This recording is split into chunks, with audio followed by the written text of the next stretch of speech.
Hi, everyone. Thanks for coming out to lunch with me today. We're going to talk about mental health and families. I think that's a pretty interesting topic. My family is coming to visit pretty soon. And even though it's been like 25 years since I was diagnosed, my mom and I still talk about, things that happened at the time. And I always wondered, how did she know that things were different? Because I already had some kind of quirks. I was already kind of a creative, weird person to begin with. And I remember her telling me that one of the things that she noticed was that first of all, I was not sleeping. I was going to college. I was still living at home. I wasn't sleeping, but I was also going in and out of the house all the time and changing clothes, almost like putting on costumes. And she started to notice that something strange was going on because the behavior that I had when I was about, 5 was going on at age 20. So she started to maybe suspect something was going on. So I was wondering from you all, we here at the table, we have siblings, we have parents. With your family member, how did you know when something was different? How did you know when something was, you started to say, this is not normal? Well, I can start. Okay. I am one of the parents here, and my daughter was different almost since birth. When other babies could be soothed by driving in the car, my baby screamed driving in the car, to the point where I'd have to pull off the road many times. But that wasn't enough to make me think that there was something different. I just thought, well, okay, she is different in that way. But really at age 6, when she entered the first grade, was the real time that we noticed it, and she couldn't sit in a chair. Okay. She just was up and interrupting all the time, and that's when we first sought out help. So for me, in some ways, it felt like it just happened overnight. Okay. We were blindsided. And in other ways, when I look back, you can see little increments of changes that happened over time. But we were kind of a very typical family, where we thought it was drugs and alcohol. My brother, he was voted class clown. He was an avid skateboarder. He loved life. And he would say, I love you, every time you'd leave the home. So mental illness, it was something that we were not educated on and wasn't kind of in our view. But drugs and alcohol were. And now looking back, we realized that he was actually using that to deal with some of the symptoms he had. And also my brother, even though he was voted class clown and had all these friends, as soon as his illness really started taking some traction, he lost all of his friends. So he would be able to make friends with people that were using as well. So for us, it was really kind of felt like it just hit us overnight. And life shifted rapidly from that moment. May I ask what age that was for your brother? So his diagnosis age is 19.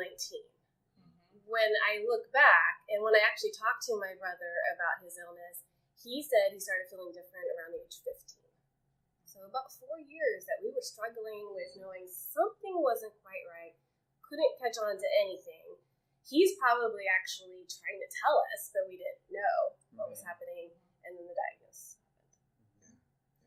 Yeah, my siblings same kind of thing where growing up, we moved around a lot, and for us it was you learn how to make friends quick when you move a lot, right? Never any sincerely deep friends, but you learn to make friends quick. My sister was always really quiet, always liked to stay at home, was very much in her own world, if you will. And for her specifically, because I had multiple family members struggling with mental illness growing up, in junior high, one day she came home, she had cuts on her arm. I was like, what is that? I've never seen anything like this before. And I was 13 at the time, so I had no idea what mental illness was or what it looked like. I just thought people had problems sometimes. And so to see cuts for the first time was really interesting because I didn't know what it meant, what it was. And from there, it really snowballed and became, there's something wrong. I know in my case, I didn't know anything was wrong because I was experiencing the psychotic break at the time. And Daniel, I know you've had some challenges with mental health issues. And so, if you weren't aware of what was going on, but was your family picking up on it? Well, since I was a little boy, I was always kind of struggling between trying to impress a variety of people. Mm-hmm. So I would be this. I always called myself the scholastic drunk. And so because with mental illness, there's kind of a codependency with alcohol and drugs for some of us, and I definitely struggle with that. And when my grandmother passed away, was kind of the triggering point, and I was so messed up in the head that when I picked my mom up to drive her to the care home that my grandmother was at, I started driving not on the wrong side of the road, but the wrong way in a roundabout. And that was kind of a trigger from my mom that something's really wrong with my son. For the family members, what role did you start to take on as far as the recovery process for the member of your family that's dealing with this stuff? I was really young. Yeah. And I had to learn to not be an older brother. Mm-hmm. It's a weird thing to think about. Yeah. If you're from a big family, one of the things you understand is that there's different leaders in your family, right? So you have like mom, dad, right? Maybe you have like an uncle.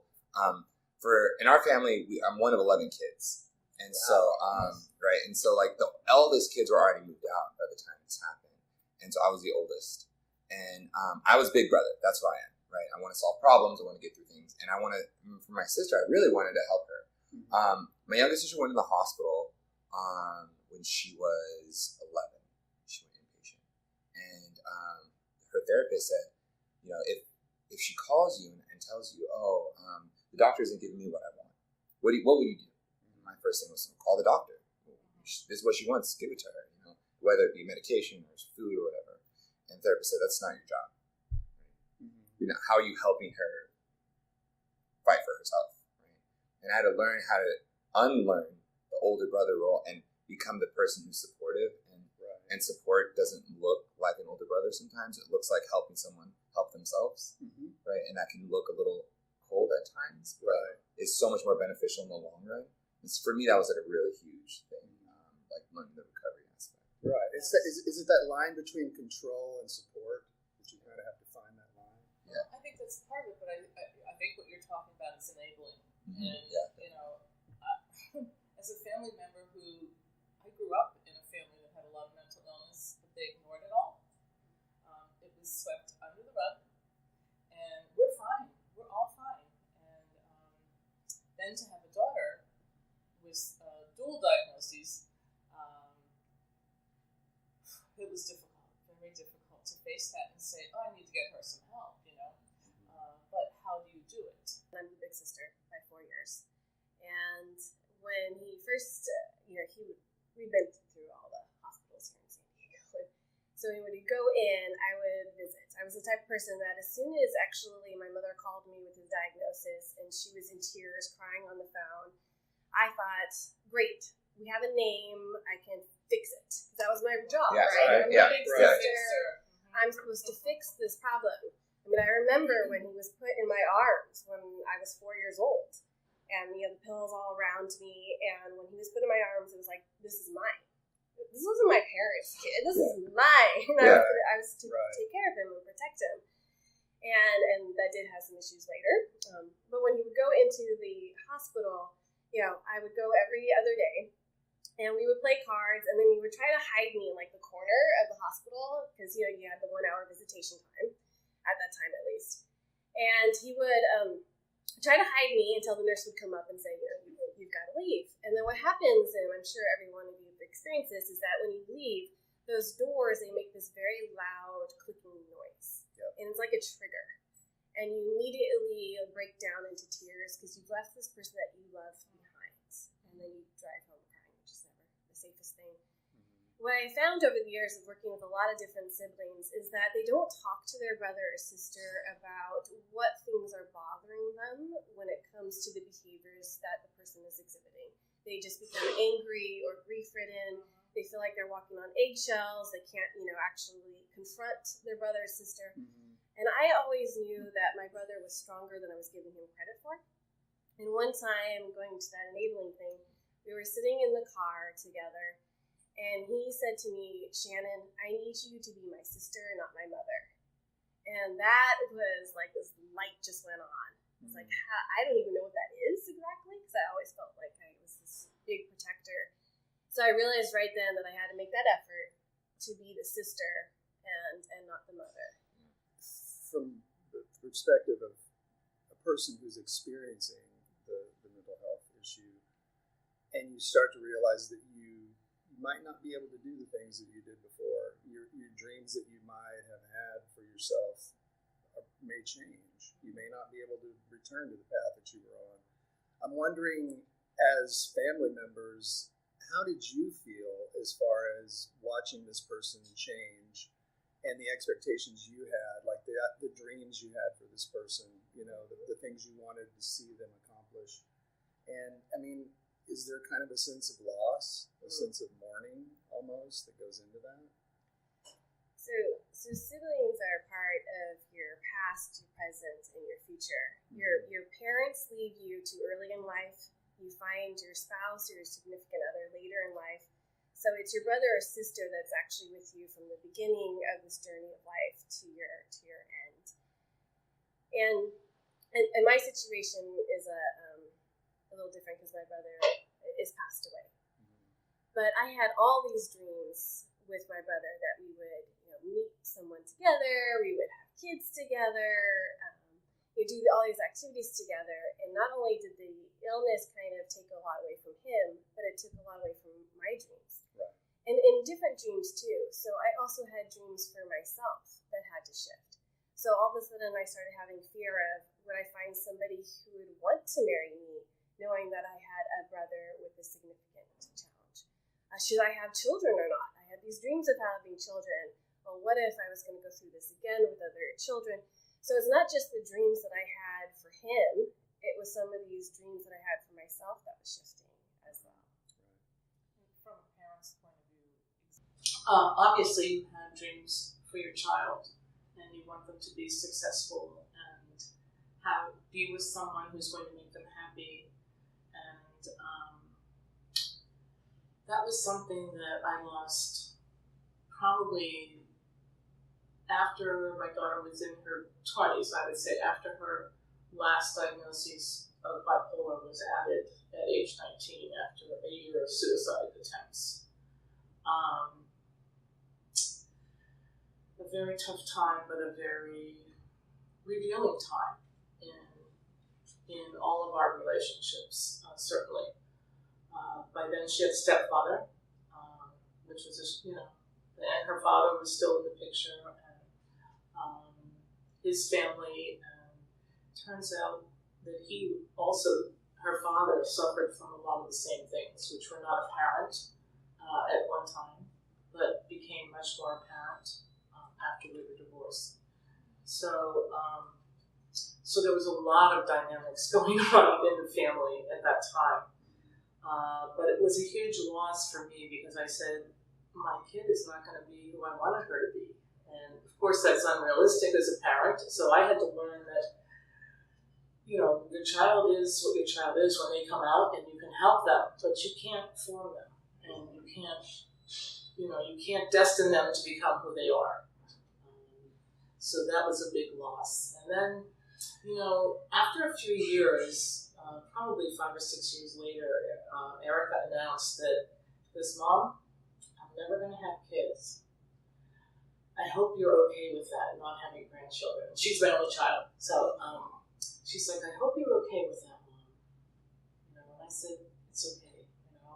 I respect the decision, and very much so, because she doesn't want to take a chance of having those same issues being passed on. So a lot of loss, yes. But you know what? We all grow stronger, I think, with each revelation, and I think that's important to realize too. How do you take care of your own mental health when you're in a family with multiple mental health challenges? Dang. I've always been deals with problems easily. And mental health, I think mental health is one of the things that is hard to deal with because you don't know it's coming.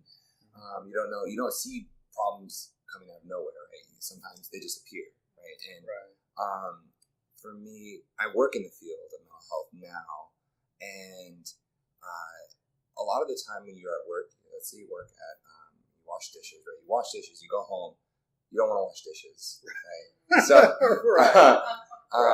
and so for me, I didn't actually experience too much hardship with mental health until it hit me from both ends. So I was working in mental health, and I would go home, and there would be a mental health crisis within my family, right? And I'm already drained from working and dealing with crisis at work, and then I go home and I think, oh man, okay, here we go again. But now it's twofold because it's people that I've loved since I was a baby, right? So, and to see them in pain and see them struggle, that became really hard. So I had to learn how to take care of myself. A lot of the things were like, draw, right? For me, I like to beatbox. That's my go-to coping skill. Okay. But and then exercise was like a huge thing. But being open to my family the way they are open to me because they've developed this relationship, like, oh, I'm having a hard time, I'm gonna come to you. We're gonna talk. We're gonna figure it out together.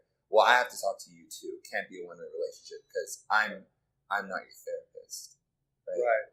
And if we build a therapeutic relationship as family members, I feel like that's really unhealthy because it's one way, right? We have to be a two-way street here. So once I was able to confide in them, it became more of an understanding, like, okay, we're in this together. We're a team. It's not one-sided. You're not my only support system. I'm yours as well. So that, for me, that was a really big thing, being open with my family. Daniel, how has your relationship changed with your family over the years, like living with your illness? Because it's challenging. I know my family, at times they were much more support than they are now, but that's geographic. They live far away now. So how does it change? I mean, the role that your family plays in your life. Yeah, so going back to the whole caregiver enabler situation was my mom was a huge enabler. So she drove all the way. I have to spend weeks there instead of just spend 2 days. I got locked up in Central California, and she kind of fought for having me put in the psych ward instead of the general population, and so she was kind of enabling me to continue to live with my psychiatric dilemma, I guess you could call it, and then I got in trouble down here, and I was sentenced, and she bailed me out and had to fly back from India. And then she was in South America, and I got in trouble again. And she's like, all right, I'm done enabling you. I'm going to be a support system for you. And so she didn't fly back. I ended up having to do about 6 months locked up. And she never came to visit me, never wrote me a letter. Just did the cold turkey, hard, really tough love. And that, oddly enough, it kind of strengthened our bond once I got out. Yeah. And now she used to be that over figure that would look at everything. The helicopter parent. Yeah, the helicopter parent. Yeah. Oh, what are you doing now? And send me 3 texts a day. And like, she's in England now, and when her previous trip to England, if she didn't hear from me twice a day, it was like, is everything okay? Do I need to fly home? And this and that. And it's like, no, like, just let me do my thing, and if things are getting bad, you'll know.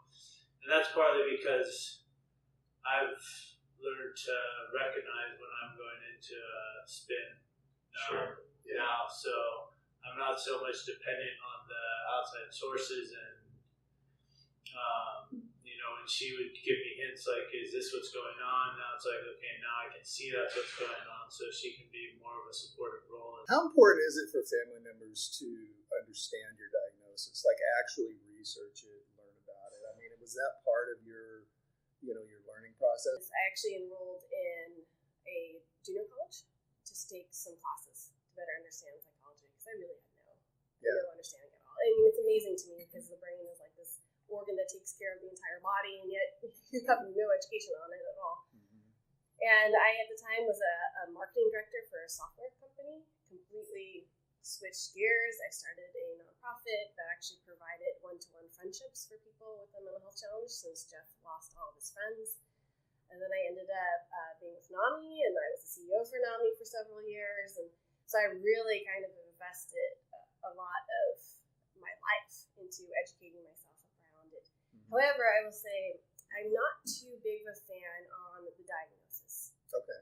I am more interested in what is it that's preventing him from living the life that he wants to live, regardless of the diagnosis. And mostly it's because his diagnosis, one, never fit quite well for me with him. His issue that I think prevented him from leading the life he really wanted was anxiety. And most of it is because, so my brother was diagnosed with schizophrenia. And when he lost his friends, it was because of the name of the illness. Right. The behaviors really weren't even apparent to most people. So then he would meet new people and he would say, "Hi, my name is Jeff, I have schizophrenia." And I was like, you don't have to tell them. Yeah. They don't need to know. It's none of Right. their business. And he told me he wanted them to leave him before he started to care about him. And that's why he told them the diagnosis. So, that particular diagnosis has a much heavier stigma than any of the other ones. So it was really like, what are the symptoms that are bothering you, or what are those issues? And even as somebody who ran a very large mental health advocacy company, it was more around symptoms. What are those symptoms? The diagnosis really being secondary. However, I will say some people like the diagnosis because it's less stigmatizing than that particular one. I know that my relationship with my parents has changed over the years because, initially I was with them. It was very hands-on, the safety net. They both had a different approach. My mom took the educational approach. My dad took the approach that at the time was hard for me to understand, but it was just very matter-of-fact, kind of tough love. Like, okay, it's time to get out of bed. It's time to stand up and get dressed, take a shower. We're going to go ahead and get you going, go back to school. And it was like, I fought it, but looking back on it, I understand why that was his role, was sort of the burr under the saddle to get me back up and going again, And I'm wondering, long-term, Daniel, what do you think, your relationship with your mom, how is it going to change, in the next 5 years, do you think? Because it's changed. You talked about how it's changed. I think, as I mentioned before, once she gave me that tough love, our relationships become closer. If I call her just to say hello today, it's an automatic thought of there must be something wrong. I just have to advocate for myself, and I have to prove to her that I am becoming more responsible and I'm not as reliant on her other support systems. So closeness, right? So the idea of you said talking about your mom and how she would always call, "What are you doing? How are you doing?" I really think that there's a real interesting balance of closeness. It's not necessarily what you ate for breakfast; it's knowing what you like to eat, right? And that idea of I'm there if you need me. One of the things that I was thinking about too is the emotions that come up when you're experiencing this, because you're watching a family member go through this. You yourself are experiencing it, in some ways, and particularly the anger that comes up. I know that when I started to come through my illness and the challenges of being in the hospital and realizing what I was dealing with, I was very angry because my whole world had changed. And I think that family members experience a wide range of emotions. So how do you deal with the anger that comes up or the frustration that comes up in watching someone suffer or suffering yourself? So I remember a time that my dad had a heart attack, or what he likes to call heart interrupted, because it doesn't sound as bad. So we go with that. And he's in the hospital, and they were going to put a stent in him. And so my mom's there, my brother was there, and I came. And my brother was definitely dealing with some sort of psychosis. And he was going off about his God and the closeness of God. And my mom was not paying any attention to my dad's needs. She's completely focused on my brother's needs. My dad's not focused on what he needs to do to be healthy and healing in the hospital. And I can remember vividly wanting to go up to my brother and shake his shoulders and say, snap out of it. Why are you doing this to our family? And even though in the back of my mind, I knew that it was the illness. I do know that. But it was affecting my parents, my dad's ability to heal and be healthy. And I had never been so angry. And I'm not actually sure I was so angry with him as I was really angry with the illness as well. However, I will say, a few years later, I go and I'm getting married. And my brother had been the spotlight, throughout his whole illness. And what I kind of say is that the siblings are the whisper and our brother or sister with the illness are the roar. So we're kind of this whisper in the background. And I wanted that one day to be about me. And he was currently in a hospital, and the doctor said, I don't think he's well enough to go to the wedding. And I used that as an excuse to not have him there. And I know that I could have said, no, I want him there, but I wanted my parents' full attention. And I have this mixture of guilt. Part of me deserves to have my parents' full attention, but part of me knows that I made that choice. He wasn't there. My brother was killed in the hospital, so he's passed away now.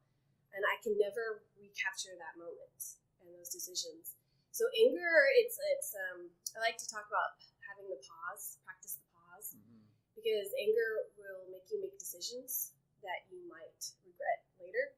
So if you pause, take that moment to pause and really think it over, then you might make a different decision later. That really reverberates. Like, how mad must you be to your brother to come to your wedding? Like that it reminds me of, like, as a kid, like, you don't realize how much you don't know, right? And I remember when my sister, when I was 16, my sister tried committing suicide by overdosing, and she came into my room. It was 1 o'clock in the morning, something like that, and she was fumbling around. And I was like, "What are you doing?" I'm trying to sleep here, right? And I turn on the light, and I look at her eyes, and her eyes are super dilated, and she isn't really looking at me, more through me. And I'm, what did you do? And my mom's a nurse, and I wake up. My mom, something's wrong. We need to fix it. We need to do something.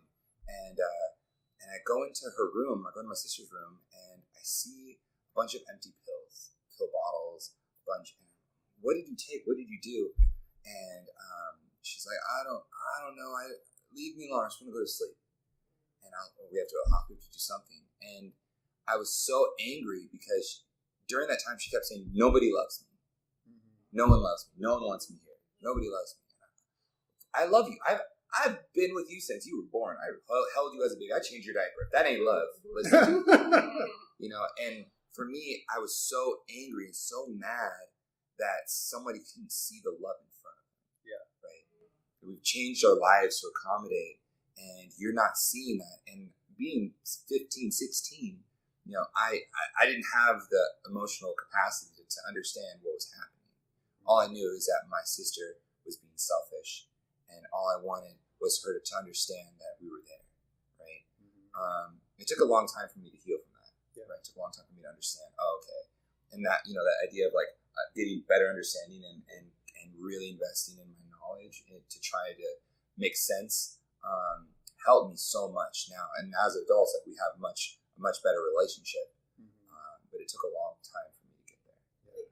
Can I ask, did anybody actually ask you how you were dealing with your sister's suicide attempt? Oh, no. No. Yeah, absolutely not. Yeah. I have one of the interviews I've done with siblings. His older sister used to drive a public bus. And she had picked up a bus of passengers and drove over a bridge, dropped off the passengers, luckily, drove back over the bridge and tried to drive the bus off the bridge. Now, luckily, no one got hurt. She didn't get hurt. It became a huge media event. The media swarmed in. She was taken to the hospital. He was standing outside of the hospital, and he was angry. His life was now exposed. He was young, too, in his teenage years. But his life was exposed by the media because they're wondering why she would do this. What did you do wrong to not catch this beforehand? And he was asked if he would go into the hospital and see her. And he didn't want to go. And, what's amazing to me, even around mental health advocates, is that she can go and tell her story of this suicide attempt and that dark day in her life. But nobody has asked him how that suicide attempt affected him and his future and his growth. And in fact, he can be condemned for not being the good brother that didn't go into the hospital. And nobody's asked about the trauma that he's experienced. Right. So the anger actually even grows because nobody's even asking us how we're dealing with some of these. Because you're like the second victim. That's right. Yeah. How did you, handle your emotions? You have a child, we expect this is going to be the perfect child. Well, not perfect, but you have expectations, yes. And, you always compare your kids to, in all levels, grade school, middle school, high school, are you in the advanced group, or where are you? Are you with them, are you with them? I withdrew. The friends that I still do have, that I've had for a long time, are very close and very supportive. The new friends that I do create, that want to learn more about creating less of a stigma, it's great. Mm-hmm. What do you know now that you didn't know then that you wish you could have done differently? So this might sound a little cliche-ish, but the biggest thing that I wish that I had known then that I know now is that I wasn't alone. That I didn't have to do all this in this vacuum, but the peer one-to-one, knowing you're not alone, is probably the biggest. Thank you all for being here today. I really appreciate you joining me. Cheers to all of you. Salud.